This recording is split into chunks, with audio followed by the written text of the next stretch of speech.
मुलं शपथ सुद्धा आईचीच घेतात. बाबा शपथेच्याही लायकीचा नसतो. बाबा असतो केवळ मुलांच्या नावाच्या आणि आडनावाच्या मध्ये, नावापुरता. मुलं विठोबाला माऊली म्हणतात, धरणीला माय म्हणतात आणि देशाला माता म्हणतात.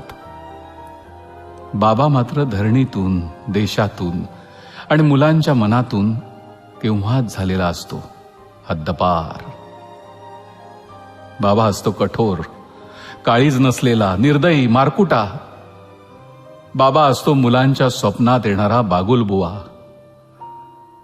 बाबा म्हणजे केवळ रुपये पैसे कमवण्याचं यंत्र. तेवढं काम त्यानं केलं की त्याचं कर्तृत्व संपलं. पण मग असं असूनही बाबा मेल्यावर मुलांच्या छातीत धडकी का भरते? का ओघळतो मुलांच्या डोळ्यातून पाऊस? का वाटतं मुलांना पायाखालची जमीन सरकल्यासारखी? का वाटतं मुलांना की आपण बेसहारा झालोय म्हणून? का हंबरतात मुलं बाबा मेल्यावर? का मुलं घाबरतात बाबा गेल्यावर? कथा, कादंबऱ्या आणि कवितेत कधीही नसलेला हा पत्थरदिल बाबा प्रत्यक्षात जेव्हा नसलेला होतो तेव्हा का वाटतं मुलांना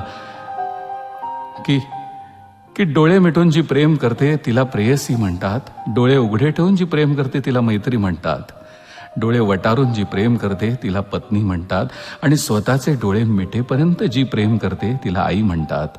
पण डोळ्यात प्रेम न दाखवता जो प्रेम करतो त्याला बाबा म्हणतात.